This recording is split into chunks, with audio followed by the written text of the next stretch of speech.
welcome back to Reed's channel. Tonight is a really hard topic to talk about, but I felt that it needed to be addressed because it is something that most Krabbe parents and also most parents of children with terminal illnesses will have to discuss at one point or another, and that is the decision to put your child on a DNR list or not. DNR means do not resuscitate. It's also referred to as, I think, AND, which is allow natural death. Basically what DNR means is that should Reed stop breathing, or should he go into cardiac arrest, that they will not intubate him and they will not perform CPR on him. And when I say that that's one of the hardest decisions that we've had to make this far, that was such a horrible thing to have to discuss as parents. You know, whether we wanted to do everything we could to bring him back, or whether we wanted to let him go naturally.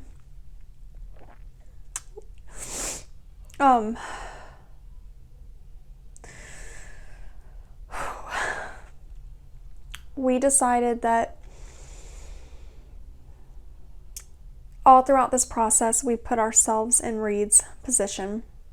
And for me, if I was in the state that Reed's been in, or if I had this disease, I wouldn't want to be resuscitated.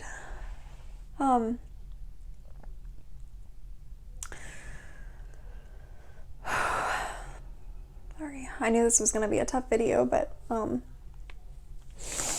anyway, it was first brought to our attention by hospice, and initially when they first came over, they gave us the packet and just told us that this was something that, you know, we needed to think about and discuss. And we did, and we discussed it at length over, I would say, probably 2 or 3 weeks. And then when we went into one of his checkups with the palliative care, they, you know, kind of wanted us to make a decision. They weren't pushy by any means, but I think it was something that we needed to have on record at that point. And so we had already come to the conclusion that we were going to sign the DNR. And it was, you know, a pretty simple process. They had all of the legal paperwork already written out, and we read through it, and, you know, they went line by line and explained everything that it meant and everything that it entailed. And Will and I both decided to sign it, and neither one of us have any regrets. You know, we faced some pretty scary situations recently, especially within the past couple of days, where Reed has had a lot of trouble breathing, and a couple of times he's turned blue, and he has been choking on his own saliva, and sometimes it sounds like he's drowning. And so, you know, we still do the suctioning, and we give him the nebulizer and the atropine and morphine, which helps with his breathing. We also give him Robiphene, which is a decongestant, and that's in addition to all of his other drugs. But sorry. But it was a very, very hard decision to make, and but that doesn't mean that we stop the care that he's already getting. You know, we still are fully, anytime he has any issues or anytime he's in pain, or we are 100% right there with anything we can do to help ease that and make this an easier process for him. But ultimately, we want him to go just as peacefully as possible. And I know that to some people, you know, drowning on your own saliva probably doesn't sound very peaceful, but at the same time, we don't want him to be in a hospital bed for, you know, years on end, being intubated, and maybe being in pain and maybe not being able to convey that and we just didn't want that for him, and I wouldn't want that for me.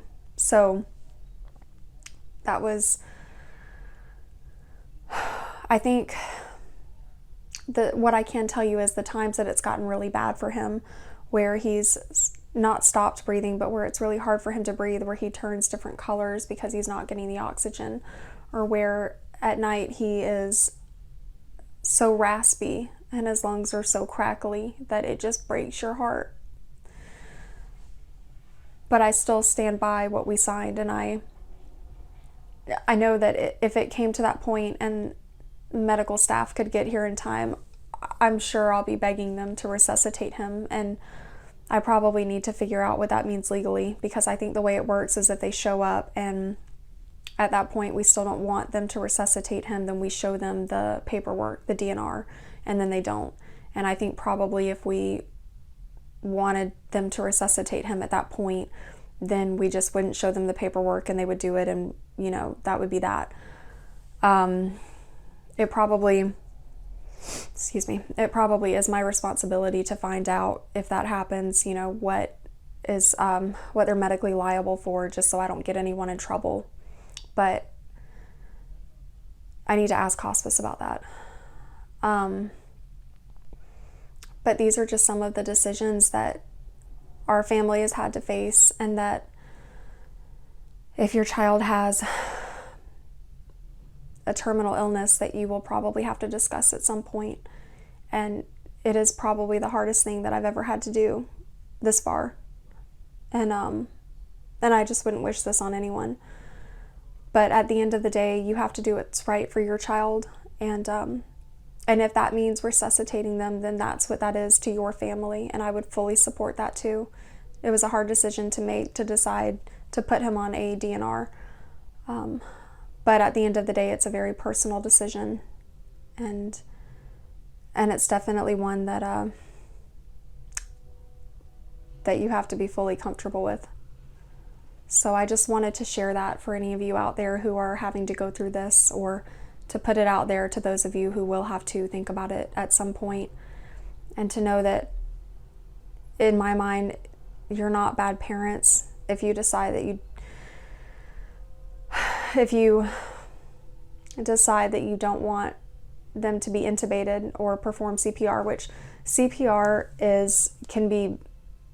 it's going to break bones in someone the size of Reed. Like, it would break his rib bones. And then you're dealing with a whole host of other issues that is just going to extend his pain. And intubation is its whole other issue.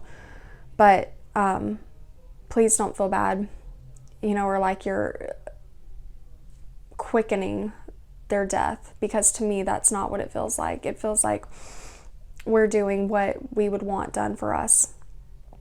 And on the other end of that spectrum, if you feel like you want every measure taken to prolong their lives for as long as possible, I fully support that too. And I completely understand that, because nobody wants to lose their child. It's not natural. This isn't the way that things are supposed to happen. We're not supposed to bury our children. So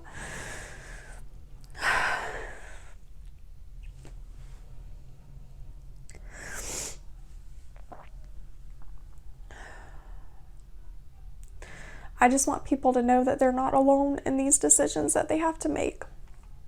And that whatever you decide, you're doing it for the right reasons, and you're doing it because that's what's best for your baby. And I guess I'll just kind of leave it there, because this is just a really hard thing to talk about.